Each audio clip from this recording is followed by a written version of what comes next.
असार 2 गते 2078 साल मध्याहको 12 बजे खोटाङकी कमला मगर पिठ्युमा गरुङ्गो भारी बोकिरहेकी छिन्।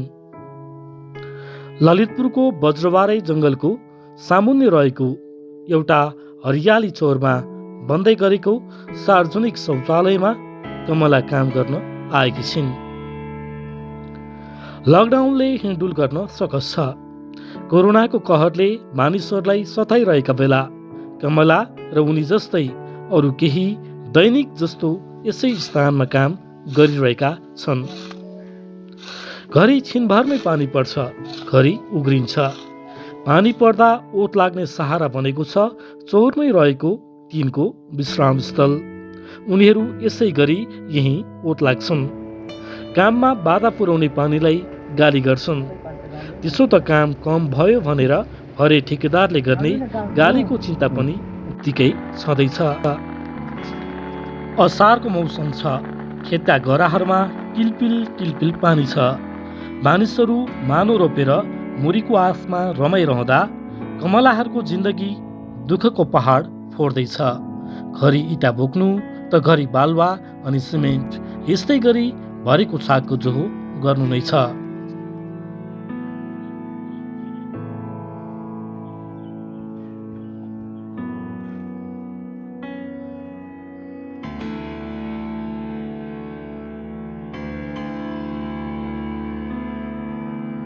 तपाईँको जन्मस्थान चाहिँ कहाँ हो नि? मेरो खोटाङ। खोटाङको कुन ठाउँमा? कुन ठाउँ भन्दाखेरि कोसीपारी। कोसीपारी होइन? तपाईँ अनि खोटाङमा जन्मिनु भयो। काठमाडौँ चाहिँ कहिले आउनुभयो त? काठमाडौँमा धेरै वर्ष पछाडि। कति सालमा आउनुभयो? अहिले अब 20 वर्ष भयो म काठमाडौँ बस्छु। तपाईँले त्यहाँ खोटाङमा पढ्नु भएन? किन नपढ्नु भयो? अब त्यस्तै त हो नि स्थिति, घाँस काट्नु पर्यो, दाउरा काट्नु पर्यो, अनि त्यस्तै हो कमजोर। अनि घरमा दुःख भएर सहर छिर्नुभयो हो? धेरै दुःख भयो, माइतीमा पनि धेरै दुःख अनि घरमा पनि धेरै दुःख भयो। बिहे चाहिँ कहाँ गर्नुभएको थियो? बिहे पनि मेरो उतै हो, माइती नि उतै हो। अनि अहिले यहाँ काठमाडौँमा कहाँ बस्नुहुन्छ? यही झ्यालपाटी। झ्यालपाटीमा कति भयो त्यहाँ बस्नु भएको? त्यहाँ त 3 वर्ष। अनि जस्तो यो ज्याला मजदुरी नै गर्ने हो सधैँ? अनि काम नपाएको बेलामा चाहिँ कसरी के गर्नुहुन्छ तपाईँहरू? काम बेला त्यतिकै बसिराख्ने। अब कहाँ जानु र, पढाइ छैन, केही छैन, यही पाए यही मजदुरी डोको बोक्ने, पाएन भने चुप लगाएर कोठामा बस्ने, सुत्ने, त्यही हो काम। कति हुन्छ तपाईँहरूको कमाइ कति हुन्छ? कमाइ त अब कति हुनु र, अब गरेको दिनको आउँछ, नगरेको दिन आउँदैन, त्यही त। बालबच्चा बालबच्चा दुईवटा। कतिमा पढ्छन्? एउटा 12 पढेर बिहे पनि गरिसक्यो, एउटा 12मा पढ्दैछ। बिहे गरेर बुहारी भइसक्यो? होइन, छोरी चाहिँ बिहे गरिसक्यो। ए, छोरी कहाँ बिहे गरेर दिनुभयो? मेरो हेटुँडा। हजुर? हेटुँडा। हेटुँडामा। अनि तपाईँको श्रीमान चाहिँ कहाँ हुनुहुन्छ? श्रीमान यहाँ छैन मसँग। कहाँ हुनुहुन्छ? उता गाउँतिरै। गाउँतिरै बस्नुहुन्छ उहाँ चाहिँ? तपाईँ चाहिँ यहाँ सहरमा दुःख सुख गरेर बस्नु भएको छ? दुःख सुख बाँचेको छौँ। के रहेछ जीवन, के रहेछ? तपाईँ यो उमेरसम्म आइपुग्नु भयो होइन? जीवनलाई फर्केर हेर्दा कस्तो लाग्छ? अब मलाई त कस्तो पनि लाग्दैन, किनकि अब जति दुःख गर्नु मैले गरिसकेँ। अब मसँग त्यति अब छोरा पढाउने, छोरी पढाउने बचत पनि छैन, खानै ठिकै छ, अब बचत छैन। जिन्दगी अब कसरी चल्छ मलाई नै थाहा छैन। जिन्दगी जसरी चल्छ त्यसै गरी चल्छ। जसरी चलाउँछु त्यसरी चलाउँछु, सकुन्जेल। सकेन भने अब के गर्नु, अब एउटा छोराको बिहे गराइदिन्छु। बिहे गरेर छोराले हेर्छ भने हेर्छ, हेर्दैन भने अब मेरो जिन्दगी कसरी चलाउने मलाई थाहै छैन। जस्तो यो काम गर्दाखेरि नि घाउ चोट त्यस्तो पनि लाग्छ? लाग्छ। त्यो बेलामा चाहिँ के गर्नुहुन्छ तपाईँहरू? धेरै दुःख लाग्छ नि, के गर्नु अब यस्तै हो गरिबको जिन्दगी। अब काम नगरी खान पाउँदैन जस्तो लाग्ने। अब ऊ बेलामा पढाउनु भएन बाबा मम्मीले हामीलाई, त्यही भएर कारणले पनि दुःख भयो होला जस्तो लाग्छ कि मलाई। पढ्न पाएको भए योभन्दा अलिकति सुखी जीवन हुन्थ्यो भन्ने लाग्छ तपाईँलाई? त्यस्तै लाग्छ। पढ्नु पाए अन्धकारमा बस्नु पर्दैन थियो। जे होस् सानोतिनोको जागिर त हामीले छोरी मान्छे पनि खान सक्छौँ। पढाइ नभएर पढाइकै कमजोरी छ ल मेरो चाहिँ, अरू केही पनि छैन। एउटा पढाइको कमजोरी, दुईवटा घर परिवारमा कमजोरी। घर परिवारले वास्ता नगरेपछि नहेरेपछि धेरै दुःख पाउँछ र हामी छोरी मान्छेले छोरी मान्छेहरूले त्यस्तो कस्तो तपाईँहरूले अनुभवै गर्ने कस्तो खालको दुःख हुँदो रहेछ? अब कस्तो खालको दुःख र अब परिवारले अब राम्रो दृश्यमा नहेरेपछि कमाएर फ्यामिलीलाई राम्रो गरी यस्तो नगरेपछि त्यस्तोमा दुःख लाग्ने हो नि। अब पहिला पो माइतीमा बस्यो दुःख सुख गर्यो बिहे गरेपछि त अब आफ्नो फ्यामिलीले आफ्नो परिवारले राम्रो गर्नु पर्यो जति जे गरे पनि दुःख भयो नि दुःख भए पनि सुखको महसुसमा हामीलाई हेर्नु पर्यो नि त नहेरेपछि त जिन्दगी त्यत्तिकै अब दुःख झनै दुःख भयो त्यही हो। अब एउटा बुढीलाई त उसले राम्रो गरी पाल्नु सक्दैन खानु दिनु सक्दैन भने अर्को बुढी किन ल्याउने? मलाई त धेरै लाग्छ पुरुषलाई त म घृणा नै गर्छु साँच्चै कसम। तर सबैजना त्यस्तो हुँदैन कुनै कुनै मात्रै हो होइन तर कुनै कुनैको चाहिँ धेरै नराम्रो व्यवहार हुन्छ क्या पुरुषको पनि त्यस्तै लाग्छ मलाई। तपाईँको श्रीमानले अर्को ल्याउनु भयो र अनि के त्यो अवस्थामा के भयो किन ल्याउनु भयो अर्को? खै किन अब हाम्रो झगडा नि हुँदैन थियो अब त्यति हाम्रो पनि झगडा पनि नहुने त्यस्तो झगडा नभए त्यत्तिकै नै ल्याउनु भएको। उहाँ चाहिँ अर्को श्रीमतीसँगै बस्नु भएको छ तपाईँले त्यसमा विद्रोह गर्नु भएन? अब उसको उसले ल्याएपछि उसकै बुढीसँग बसिरहेको त म कुनै दिन पनि उसँग नजिक छैन टाढाको टाढै हो। अनि त्यसपछि उनले छोराछोरी पनि हेरेनन्? छोराछोरी जान्छ कहिलेकाहीँ उसको बाबुको घरमा जान्छ पुरा भइरहेको छ। जिन्दगीभर साथ दिने बाचा गरेर सिउँदो रङ्गाइदिएका आफ्नो श्रीमान पराई भए। उनले अर्की श्रीमती भित्र आएपछि कमलालाई प्राणभन्दा प्यारो श्रीमानप्रति घृणा जाग्न थाल्यो। न कुनै झगडा न कुनै कारण श्रीमानले दोस्रो भित्र आएपछि साथमा रहेका साना लालावाला च्यापेर उनी एक दिन सपनाको सहर काठमाडौँ छिरिन्। दुःखजिलो गरेर सन्तानको लालन पालनमा लागिन्। केही सानोतिनो काम गरौँ पढाइ थिएन नथियो नै कुनै हात सिप। कमलालाई जिन्दगीदेखि नै विरक्त चल्न थाल्यो। तर जसरी पनि जिउनु त सधैँ थियो। उनले बिस्तारै ज्याला मजदुरी गरिन् अनि 20 वर्ष अघि आफूले पाएको असह्य चोट बोकेर कमला सन्तान सुखको भोलिको सुखद भविष्यको कामनामा पुष माघको चिसो होस् या चैत वैशाखको प्रचण्ड गर्मीको प्रवाह नगरी यसै गरी ढुङ्गा माटोसँग पौठे जोरी खेल्दै आएकी छिन्। जन्मे हुर्केको माइती र बिहे गरेको घर बिरानो बनेको छ कमलाका लागि यतिखेर।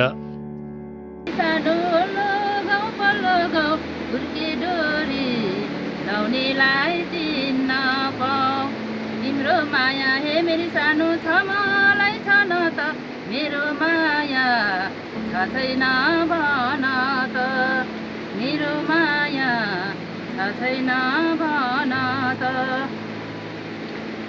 कति बसु हे मेरी सानो कालेको भरैमा गाउँमा जस्तो हुँदैन सहरमा मेरो माया हे मेरी सानो छ मलाई छ न त तिम्रो माया छ छैन भन त मेरो माया छ छैन भन्देऊ न।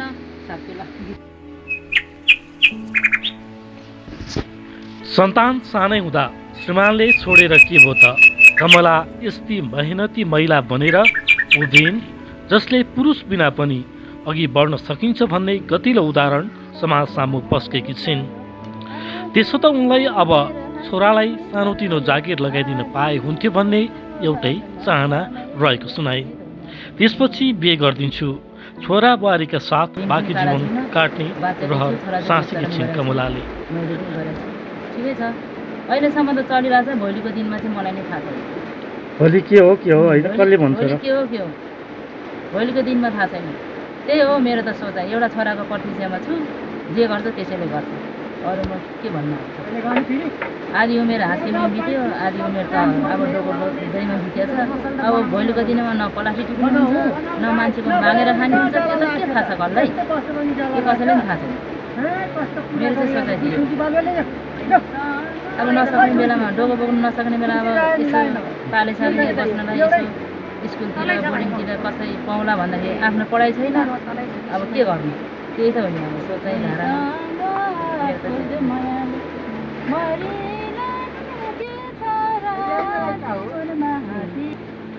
गीत गाउ न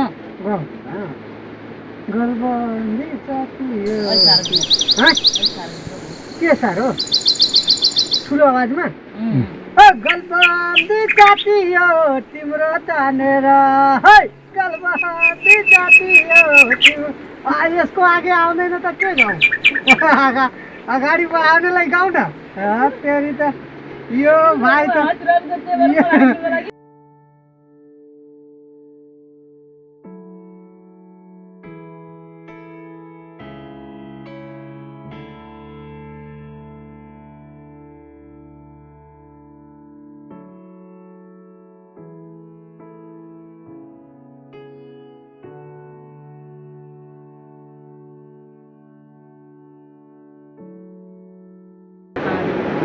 तपाईँ बोल्नुहुन्न है त्यसपछि तपाईँको बाबुआमाले उनलाई तपाईँको पहिलाको श्रीमानलाई के भन्नुभयो भन्नु त के भन्नु र मेरो मम्मी हुनुहुन्न बाबा हुनुहुन्छ त्यो पनि सानो मैले भन्नुभयो बाबालाई मैले धेरैचोटि गएर भने मैले भने आफ्नो छोरीको घर बिग्रिँदाखेरि तपाईँले के चाहनुभयो बाबा के छोरीलाई तपाईँले वास्ता गर्नु भएन त्यही भएर मलाई यस्तो गऱ्यो भन्दाखेरि अब के वास्ता गर्नु त नानी म त बुढा भइसक्यो अब तिमीहरूको जिन्दगी निकाय तिमीहरूले गर भन्नुभयो बाबाले पनि म बाबासँग पनि धेरै झगडा गरेँ बाबाले त्यति वास्ता गर्नु भएन दाजुभाइले पनि अनि त्यही भएर म त माइतीले म त्यति जाँदिनँ हो माइतीको याद त आउँदो हो नि याद आउँछ नि आएर के गर्नु कहिले कहिले जान्छु चाडपर्वमा नत्र म माइती पनि त्यति जाँदिनँ चाडपर्वमा जाँदा राम्रै गर्छन् गर्नु त राम्रै गर्छ बाबाले भाइहरूले राम्रै गर्छ गर्नु त तर जान्न कहिले काहीँ मात्रै वर्षमा एकचोटि त्यस्तै जान्छ अंशबन्डा तपाईँको त्यो अर्को ल्याइसकेपछि भयो कि जस्तो तपाईँले केही मुद्दा सुद्धा हाल्नुभयो कि मुद्दा हाल्नुलाई अब मेरो कोही थिएन पनि आफ्नो आफन्त मान्छेहरू अब गाउँघरको मान्छेहरूलाई अब मुद्दा गर्ने यताउति भन्दा नपढाएको मान्छेहरूको कुरा त्यही नै गर्छ गरेँ त्यही कारणले मैले मेरो छोराछोरी म पढाउँछु काठमाडौँ राख्छु पढाउँछु जति दुःख गर्छु म पढाउँछु र त्यही भएर म छोराछोरीको आसपासमा बस्छु भन्ने मेरो ऊ हो अनि त्यही भएर म यतै आएर बसेको त्यति मुद्दा हाल्नु कुराकानी नै भएन ए त्यही हो। अरू के भन्न चाहनुहुन्छ अब अरू त के भन्नु र अब उसले ल्याएको अब 10-15 वर्ष भइसक्यो अब के भन्नु अब उनीहरू बुढाबुढी घरमा छँदैछ दुःख गरेर खाइरहेछ म यहीँ छु मैले अब डोको बोकेर गुजेर चलाइरहेको छु अब के भन्नु अब छोराले के गर्छ पछि अब छोराले घर लगाएर राख्छु भन्यो भने त्यही होला तर सँगै चाहिँ म मिलेर बस्नु सक्दिनँ र बस्दिनँ धेरै भयो छुट्टा नभएको अब उसले धेरै मेरो चित्त पनि दुखाएको छ त्यही भएर बस्दिनँ भने चाहिँ अब जे होस् छोराले जे गर्छ गर्छ छोराले घरमा जाउँ जाउँ भनिरहेको छ अब छोराले लगेर घरमा केही गरी बस्यो भने पनि सँगै चाहिँ बस्दिनँ होला छुट्टै छोराले सँगै बस्छ यो जस्तो तपाईँहरूको यो लकडाउन भइरहेछ नि अहिले तपाईँहरूलाई कतिको समस्या छ अहिले दैनिक गुजाराको लागि समस्या त समस्या भइहाल्यो नि कोठावासीलाई समस्या हुँदैन धेरैको समस्या हुन्छ तरकारी किन्न खानलाई पैसा हुँदैन सधैँभरि काम चलिरहेको छैन यस्तो पानी परेको छ अब समस्या छ नि घरबेटी छोड्दैन जतिखेर पनि लकडाउनमा मान्छेको कति अर्को 2 महिना 3 महिनाको छुटकारा गरे हाम्रो घरबेटी छुटकारा गरेन समस्या त समस्या भइहाल्छ कोठामा बस्ने मान्छे चल्दैछ आधी भाडा दिनु भनेको छ सरकारले त्यो पनि छुट भएन तपाईँहरूले केही भन्नु भएन हामीले भनेको भन्दाखेरि सरकारले हाम्रो लोन छुट गर्दैन तिमीहरू कोठामा बस्ने मान्छेले हामीले कोठावाला कसरी छुट गर्नुसम्म भन्यो कि हाम्रो घरभित्र कति छ भाडा मेरो 3600 3600 तिर्नुपर्छ है दुःख छ त्यो जिन्दगी है दुःख सुख दुःख छ दुःख भएर पनि अरूलाई मागेर खाएको छैन गुजेर चलाएको छैन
4 दिन पर्छ अरे भनेको छ। अब खोइ 3 दिन त भइसक्यो आज।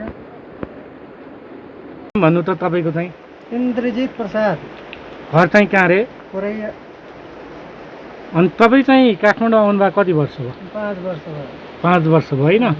तपाईँ चाहिँ मिस्त्री काम गर्नुहुन्छ, हजुर। कति हुन्छ कमाइ? कमाइ ये दिनको जाला 1000-1100 दिन्छ हिसाबले। अब महिनाको 30 दिन लागेपछि 30,000 आउँछ। तपाईँ परिवार चाहिँ इन्डियामा कतिजना छन्? बच्चा बच्ची के गर्छन्? 2टा बच्चा 2टा बच्ची के पढ्दैछन्? पढ्दैछन्। कतिमा पढ्छन्? अहिले पढ्ने त अब 2टा छोरी मान्छे चाहिँ 4 क्लासमा पढिरहेछ, केटा मान्छे चाहिँ 8 क्लासमा छ। एउटा सानो छ अहिले 2 वर्षको, त्यसले जाँदैन स्कुलमा। के रहेछ जिन्दगी, के रहेछ? जिन्दगी अलग दुःखै छ। दुःखकै जिन्दगी। सुखको दिन आउला भन्ने पनि लाग्ला नि। कहिले आउँछ? यही काम गर्दा पनि त सुख महसुस गऱ्यो भने सुख हुन्छ नि। यतिले त पुग्दैन, खाने पढाउने आउने जानेलाई त पुग्दैन त कसरी सुखको जिन्दगी आउँछ?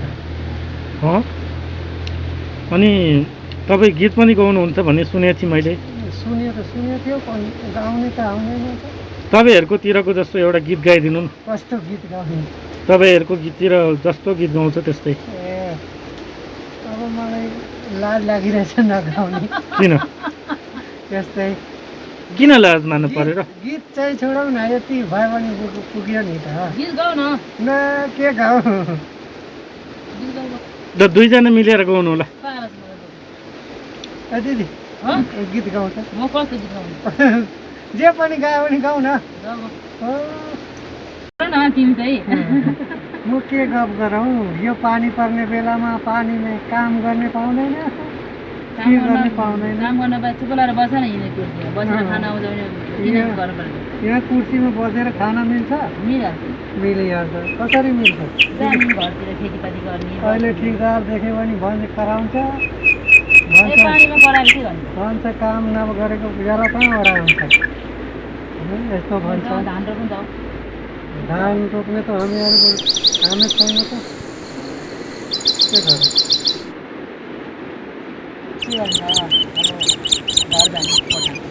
जिन्दगी खत्तम भइरहेछ, केही पनि छैन।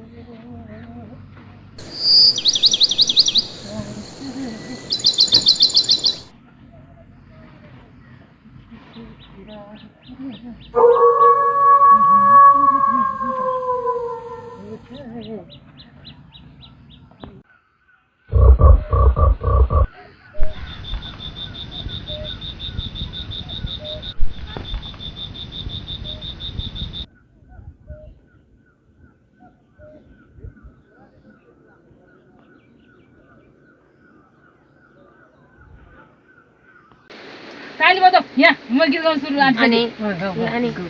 म साथीहरू ताली बजाउनु पर्दैन? बजाऊ, म बजाइरहेको छु। गाउनु। अब एउटा गीत गाउँछु ल। बुढा भेट्यो होइन बस्दै मेरो गाउँको गीत गाउँछु के म त अब। तपाईँको गाउँको? मेरो गाउँको खोटाङ जिल्ला दिक्तेल बजार के त? गाउँ। खोटाङ जिल्ला हो या भुटाङ जिल्ला? खोटाङ जिल्ला दिक्तेल बजार लैलै सम्झनामा आउँछु हजार। मरी भनी माटोको सिरानी बाँची भनी लैलै यही बाटो फिरानी। खोटाङ जिल्ला दिक्तेल बजार लैलै सम्झनामा आउँछौ हजार।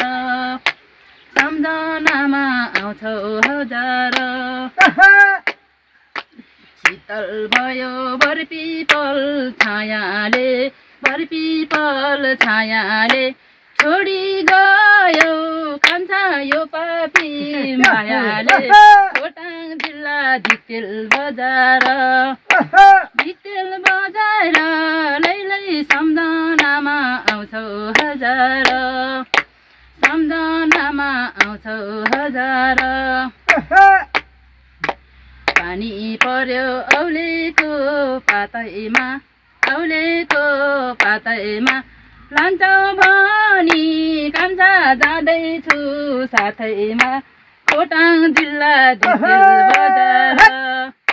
धितेल बजार लैलै सम्झनामा आउँछौ हजार। तपाईँको नाम के हो? शत्रुघ्न। घर चाहिँ कहाँ हो? वीरगञ्ज। अनि यो काम गर्न थाल्नु भएको कति वर्ष भयो? हाम्रो लमसम 13 वर्षसम्म भइसक्यो। 13 वर्ष। कति कमाइ हुन्छ दिनको? दिनको 1100 जाला छ। अनि महिनाको जोड्नु न, अब त्यही कहिले काम हुन्छ कहिले हुँदैन। कस्तो हुन्छ काम गर्दाखेरि? दुःख सुख? दुःख त हुन्छ, कहिले दुःख हुन्छ कहिले सुख हुन्छ। परिवारमा चाहिँ कतिजना हुनुहुन्छ? परिवार 5 जना हाम्रो। 5 जना मात्रै हो? 2टा छोरी, एउटा छोरा, एउटा म बुढी हो। एउटा गीत गाइदिनु न त ल। गीत आउँदैन। किन? गीत आउँदैन गाउन। एउटा गाउनु ल, एउटा मात्रै। एउटा गीत आउँदैन, गीत नगाउनु। काममा गएको अनि त्यसपछि पानी परेर बसिरहेको छु क्या।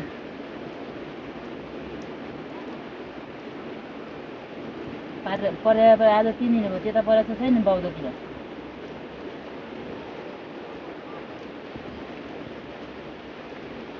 अनि के गरिरहेको छु? बत्ती बनाएको हो।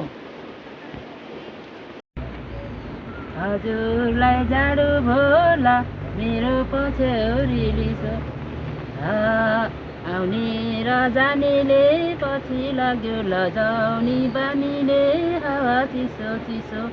हजुरलाई जाडो भोला मेरो पछ्यौरी लिसो हजुरलाई जाडो भोला मेरो पछ्यौरी लिसो। पाए त सारथी गर्थ्यो होला उजार आरती हावा चिसो चिसो। हजुरलाई जाडो भोला मेरो पछ्यौरी लिसो हजुरलाई जाडो भोला मेरो पछ्यौरी लिसो। पानी पर्यो बाटैमा रहिगयो नौलो माया बिरानो भइगयो हावा चिसो चिसो। हजुरलाई जाडो भोला मेरो पछ्यौरी लिसो हजुरलाई जाडो भोला मेरो पछ्यौरी लिसो।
Now you are watching Samrakshan TV.